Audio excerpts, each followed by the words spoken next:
look, Caleb, you know, it was seeing Linda Burney, the Indigenous Australians Minister, saying, yesterday at National Press Club, saying, we are on the periphery of discussion, we're marginalised, we're terrible, and then she's dressed in the height of fashion again. I mean, she dresses with very, expensive labels and stuff. And I'm thinking, wait a minute, hello.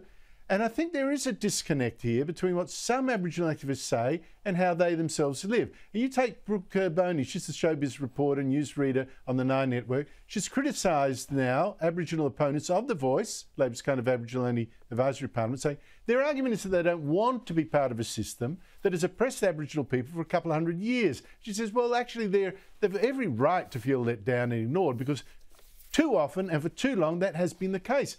But to me, that's a message hard to swallow when Boney herself, to judge from her career and the media coverage, has certainly not been ignored. It's been promoted, in fact, and seeing her, shouldn't voters instead ask whether a system that gives Brooke Boney, for instance, this privileged position, might actually be open to many other Aborigines as well if they took the opportunities that are available to them.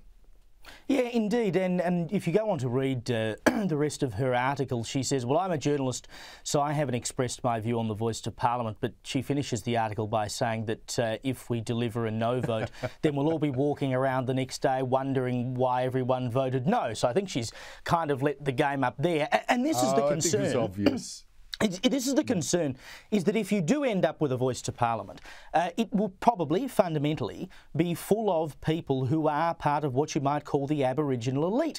And they are as far removed as you can get from people who are living in Aboriginal communities where there are high rates of domestic violence and child abuse, etc. I mean, Aboriginal women are something like 34 times more likely to be hospitalised with domestic violence-related injuries than other nationalities in this country. Those are the issues we should be talking about. Certainly not marginalised, and it's certainly not ignored. Look, I've only got 20 seconds left, James. Your response. One of the greatest forms of oppression being exercised on Indigenous people right now is continually telling them how oppressed they are and that it's hopeless and they can't do anything. Why don't we encourage Indigenous people that every opportunity is open to you? And Brooke Boney is a great example of that. Mm.